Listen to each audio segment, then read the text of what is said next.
listening to Unfiltered with Mohamed Uncut, a podcast about personal growth and authentic leadership.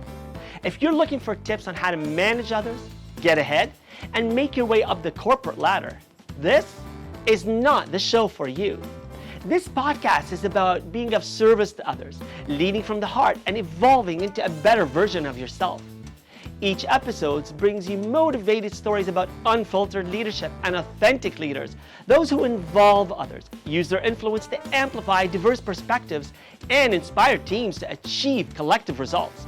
If this sounds like you, keep listening.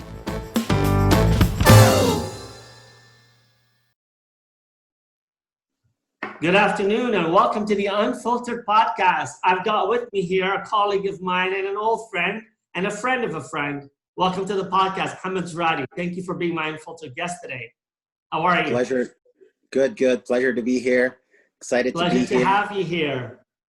So just nervous to be here. A bit of background for my listeners. Mohamed and I go back quite a ways. We grew up together. Our families know each other. But we're putting that aside because Mohamed has an unfiltered story to share with us today and his take on leadership and how it helps him become a better person who can be in service of others. So Mohamed, let's go right there and you tell us, what makes you an unfiltered leader?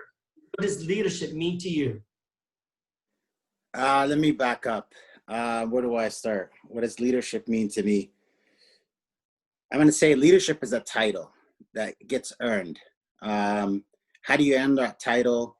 When do you get to a point of being in the leadership space to actually earn that title?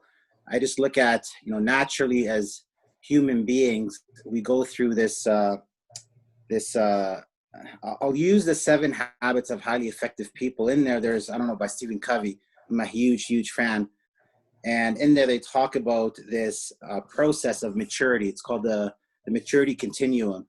How we as beings, we start off being dependent, we go into independence, and then ultimately the highest level is the interdependence. And then the dependency stage, it's about you do this for me. As infants, we're, our mothers or our fathers, it's up to them to nurture us, love us, give us what we want when we want it. And as we get older and wiser and we start, it's about, so that's about you. So when we get into that independent stage, we're talking about I'm going to do this for myself. I want to do this. This is how I want it. I want to become better at this. I want to do more of this and so on and so forth. And that just teaches us, this other concepts of responsibility as it pertains to us. And the highest level is the interdependence. And again, I'm just quoting a lot of the Stephen Covey stuff, but it speaks about we, right? It's about not just myself, but the team members. You start talking about the win-win situations. How do you synergize? Seeking to understand and to be understood. So it's not about you, it's about others, but it's also about you being in the space of others. So to me, leadership lives in that space, into that interdependent state, let's just call it, or phase. And in that space, that title is earned by others, not by yourself. When you ask me, you find yourself to be a good leader? I don't know. Ask my colleagues, ask my team members. Ask my kids, ask my wife. It's all about that bigger realm that is outside of yourself. The others dictate that about you. You still have that sense of you trying to look at yourself as well from the outside in to really see yourself as, are you a good leader? Are you not? Use your own metrics. What else can you do? Where else can I improve? And so on and so forth. But to me, to answer your question, leadership is, to me, I look at it as like this big title that is never achievable, that ultimately the more that you increase that space in which when you take on more and bring in more people, the more of, votes that you get from those people that say, you are a good leader, you're a good coach, you're a good mentor. Ultimately, that's how you earn that title. And I love it, Mohamed, because, you went to a place that is been in my comfort and my growth zone, and that's Stephen Covey and the 7 Habits, because that is part of how I embrace life and going, as you said, from that state of self-awareness into an awareness of others, and then how we use that information to create the relationships that we need in order to be successful as family members, as people in a workplace, in an organization, a company where people need to work together to achieve collective results.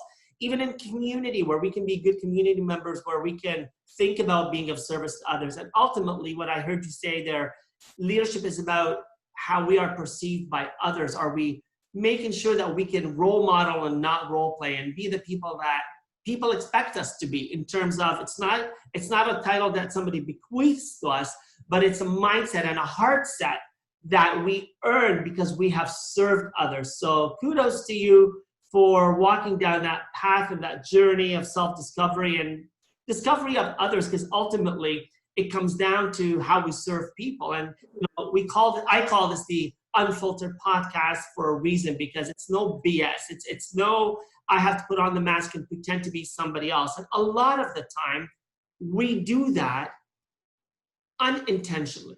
We believe that we have to have different personas at work and different personas at home. And so we end up being different things for different people. Let me ask you what you understand about leadership in terms of being a situational leader versus having to have different masks because we're not comfortable. So explain to me, how have you learned to become more effective by being a situational leader? Honestly, me being here.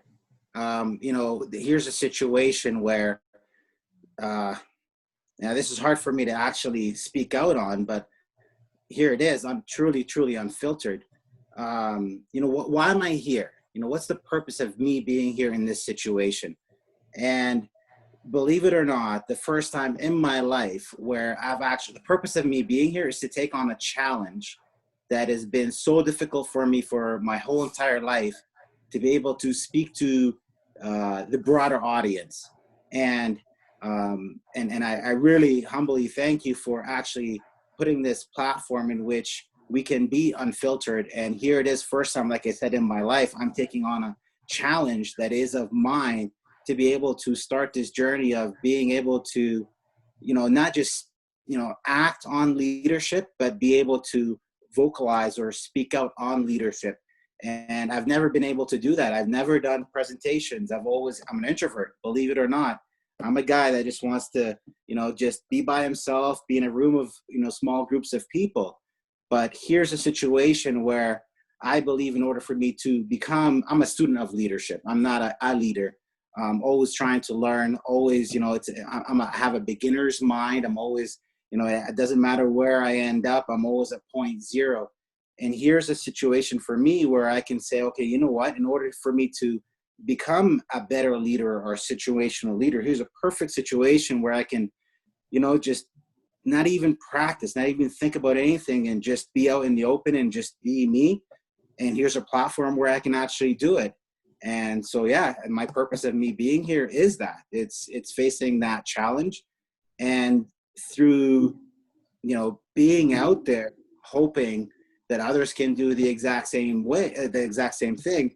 And that in itself is an element of leadership, right? Just being out there in the open, leading in space where you personally can't, have never been there before, and showing others that if I'm capable, like if I'm able to do this, trust me, you hear that time and time again with everybody who's, gone to wherever they got to. It's like, oh my God, I can't even believe that I'm at this situation. Just like right now, to you, it's probably very simple, very easy to speak, and so on and so forth. But to me, it's like, oh my God, I can't believe so right now I'm on that platform. But if I can do this, somebody else can. And that in itself is, being a situational leader, I guess. And Mohamed, there's humility in us knowing where our comfort zone is and where our growth zone is, right? And between those two, there's that fear zone, right? And you mentioned about being an introvert. And so, I work with a lot of introverts, whether it's through coaching or through my peer-to-peer networks, or just in general, and I grow and I learn, because I'm allowed SOB extrovert. Like, I don't know when to shut up. I don't have a fear of speaking. The word fear I'm afraid of things like horror movies, right? I'm not afraid of getting up in front of people or speaking in public, but I'm aware that for some people, that's pushing them out of their comfort zone. But to your point, that's how we grow. But we don't grow before we go through that experiential, hey, here's a bike. I know that I've got to get on, and there's training wheels. And if I don't have somebody to show me and teach me and help me and guide me, maybe give me a little push, I'm not going to be able to get on. And within a bit of time, I let go of the hand, I take off the training wheels, and then, maybe a few weeks into it, I'm actually riding my bike with, hands-free, right?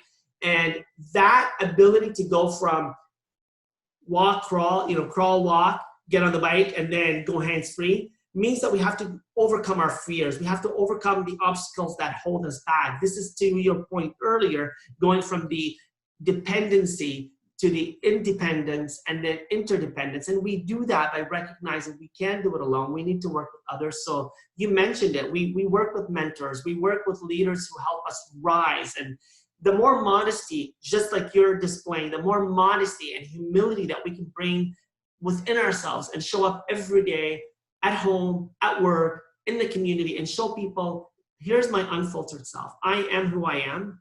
I could be an extrovert, I could be an introvert, but I could be an ambivert, I could be a mix of anything. But at the end of the day, I'm here and I'm showing up as I am.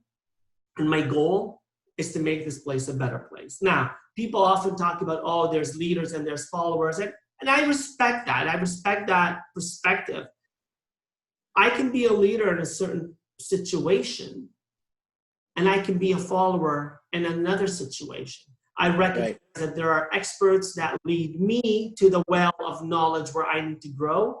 And hopefully sometimes I can be that expert to lead others. So, for me, situational leadership is flexing my abilities and my capacity to lead others based on their needs and what they need from me, right? So when I look at how, the modesty and the humility that you bring to the conversation, and that recognition of, in order for us to step out of our comfort zone, there's a bit of fear, but we're not going to grow if we don't step out of our comfort zone. And I guess I'm going to ask you, Mohamed, and thank you for sharing today. And thank you for that unfiltered.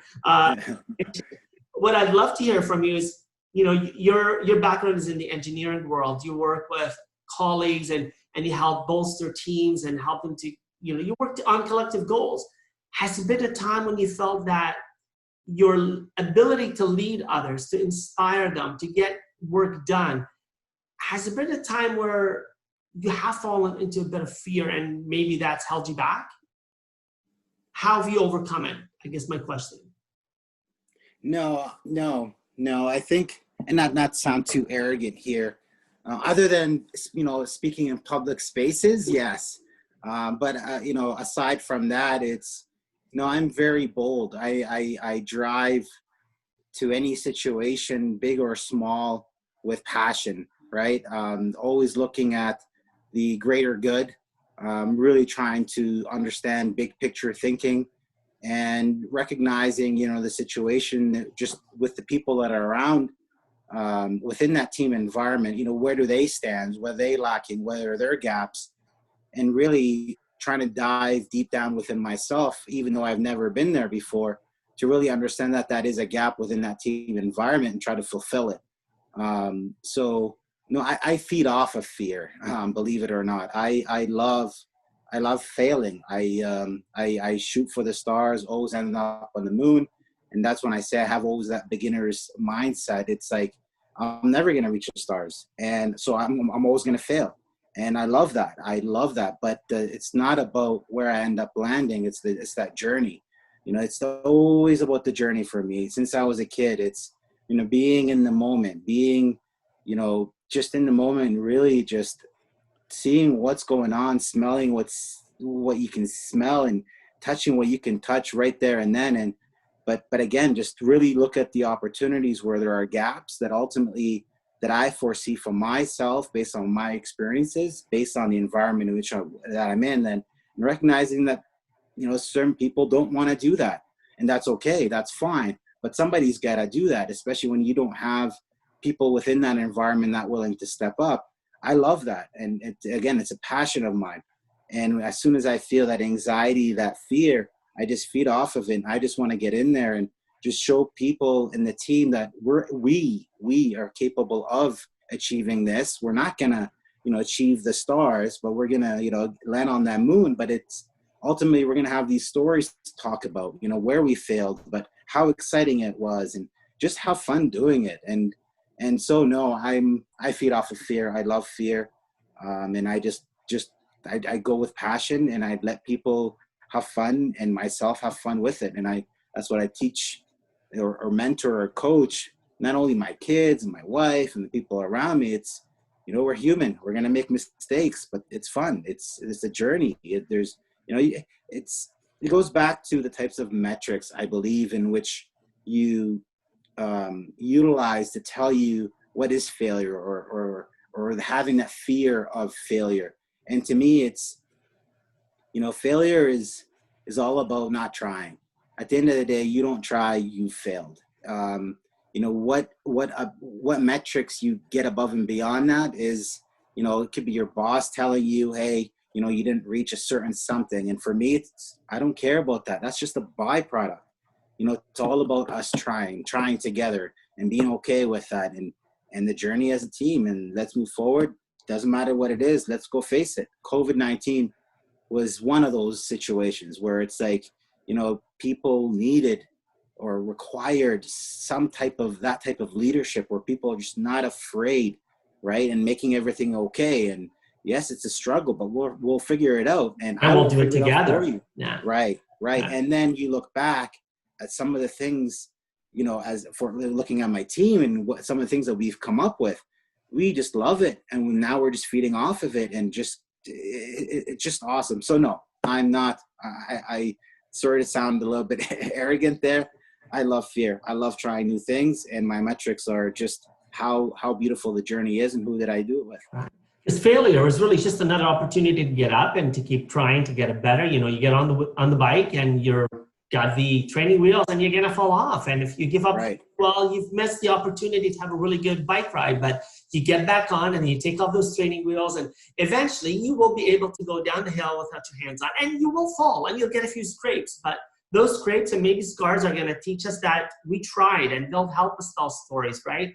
And it inspires others, because part of leadership is showing others that we can try, and having the humility to say that we can fail, and having the resilience to say we can get right back up and we can keep going. And I think that's the important part of leadership, is not just talking about it, not role playing, but being able to role model. And so people can look to you as a leader and say, I have faith, I have confidence, because there's somebody that's gone before me. So, maybe we can shoot for the stars, knowing that, we're going to fall a bit short, but we'll land on the moon, right?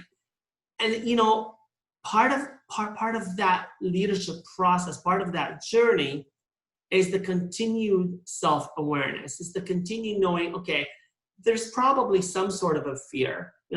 When I get up, earlier I said I don't get scared, I'm okay talking in public, but it doesn't mean that I'm so bold, that I'm arrogant, that I'm not going to, I have butterflies in my stomach, but it's only when there's a colony of butterflies that I think it's a problem. But anytime I get up to speak in front of people, and I do this for a living, I think this feels a little uncomfortable, but it feels good. And, and that I think is finding that integration. And some people call it balance, some people call it integration. It's finding the place where you can look at fear and recognize that fear is just the other face of, love. And, people often think that it's the other face of courage. And I think fear is the other face of love, because you can choose to love where you are. You need more than courage. Courage is going to allow you to leap forward and jump off the cliff and say, I did it. But love is going to allow you to understand, where are you landing? How are you landing? Who are you landing with? Who do you need to land with? Who's going to be your parachute, right? So, right. It's a combined story that we write together, and leadership is seldom a journey about ourselves, if ever. It's always about the journey that we take with others, right? Right. You mentioned COVID, and I think this is a really great awakening, because a lot of us have had to face that fear of the unknown. And, great leaders have demonstrated that we don't have a crystal ball. We don't have the answers. And that humility is okay. What have you heard from your circle of colleagues or your experiences about reacting or responding to COVID and this lack of knowing? How has that sat with you in terms of how you've had to lead people or to get work done? I mean, at the end of the day, what it really came down to, I'd probably say, how much trust did people have in other people whenever those types of people had to make certain decisions? So in other words, if I wanted to make a bold move to move our entire team in a certain direction, it really came down to how much did I have my emotional bank with those people in terms of the trust element. And if that bank had a lot of trust, it didn't matter what I wanted to say or this is the direction that we needed to move. Ultimately, that's what it came down to. How much trust prior to COVID did I have there? And based on that, it was, okay, we're going to, everybody's stopping right here, right now. Everyone's looking for direction, not knowing from where to get that direction from, especially when if you have in that situation, I was dealing with more organizational structure stuff where you have certain people based on hierarchies are looking for decisions from those people, and those people are looking for decisions from those people.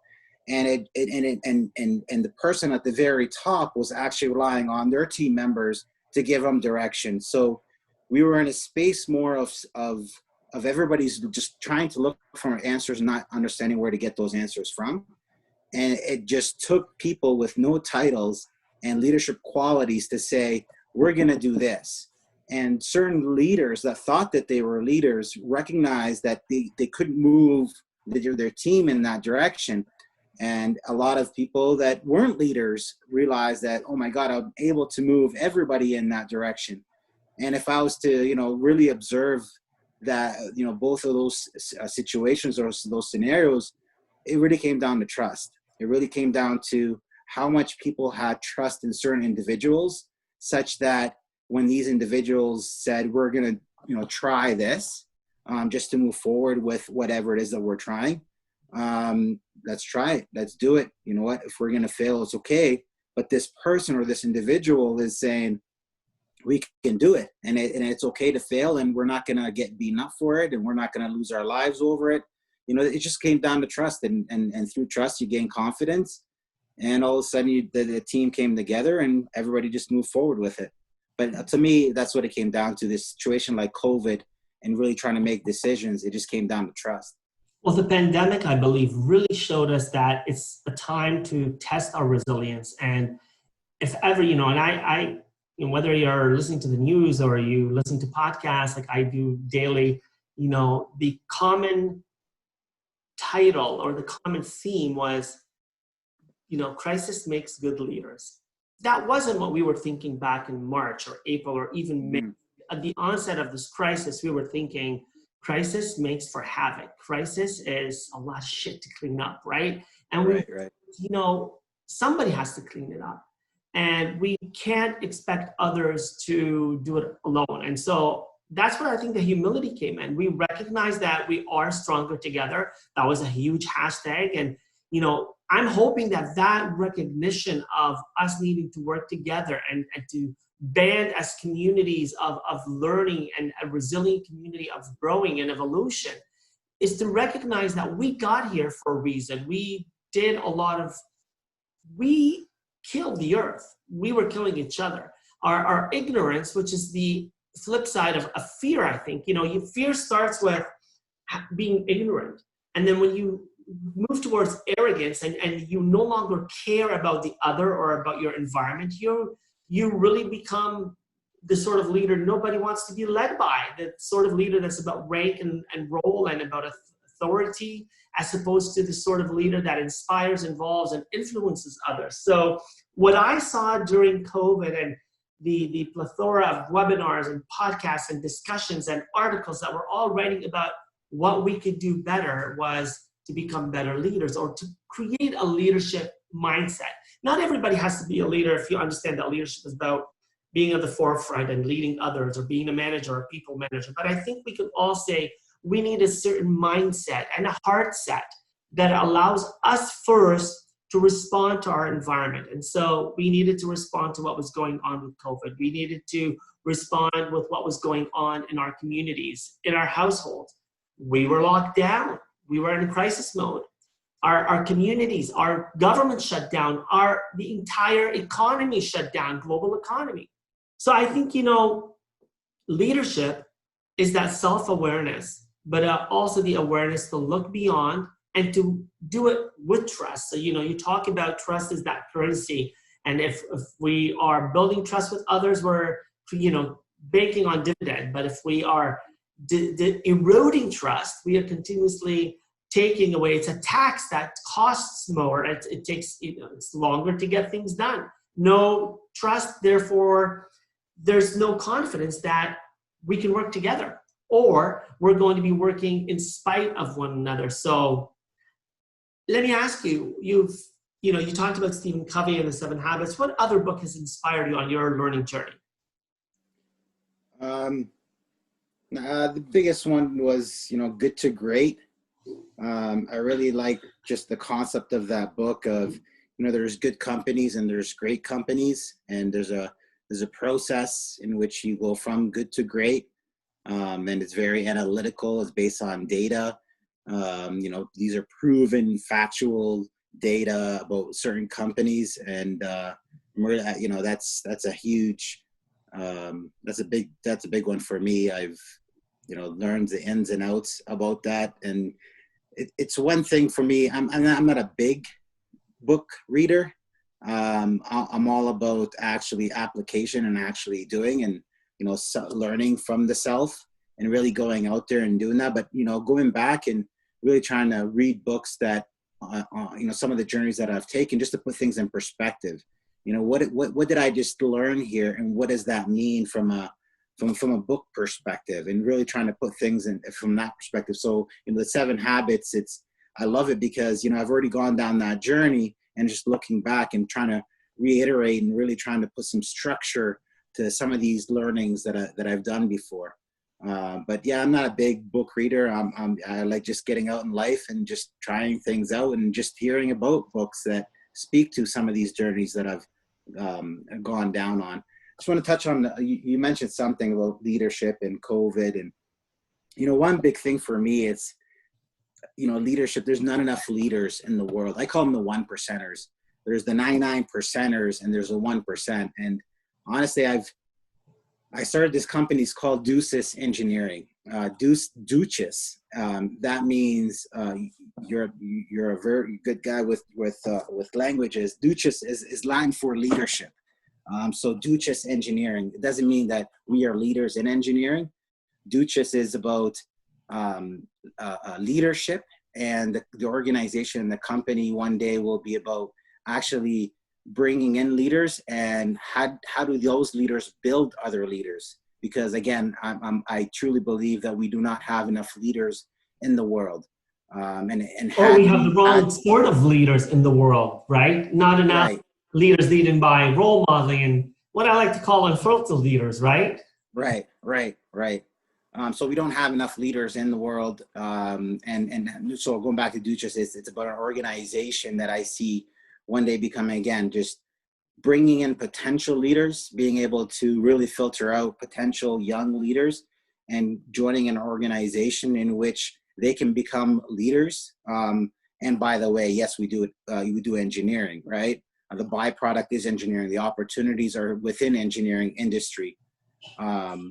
But yeah, I truly believe that we don't have enough leaders, and also we don't have enough leaders with authority, or positional authority. Not that leaders require positional authority, but we do require to be in a positional authority so leaders can actually have greater impacts. So that's another thing is how do you create an organization that, these leaders or potential leaders coming into an organization, and ultimately go off on their own, become their own CEOs of their own companies, such that then they can manifest and create their own companies of leaders one day. So yeah, going back to the COVID situation, I don't think we had enough unfiltered leaders, let's call them that. And the whole point of Duchess Engineering was to actually go out there and in hopes to build leaders through the engineering industry.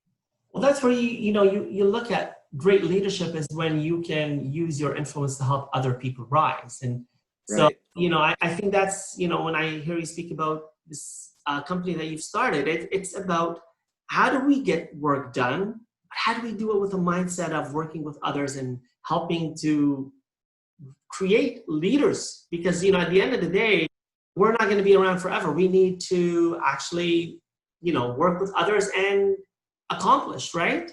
So this is ask, what learning have you shared, or have you, come across in your life, and I guess I can use the word advice. What piece of advice would you give? What sort of unfiltered advice would you give to someone to help them become a better leader?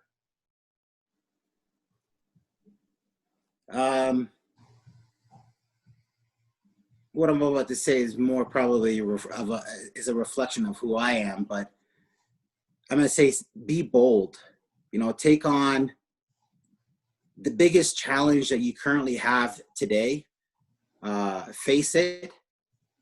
Take it on with adversity, and obviously not that's taking on risks, but obviously without compromising the health of yourself, others, and the environment. But be bold, take on those challenges.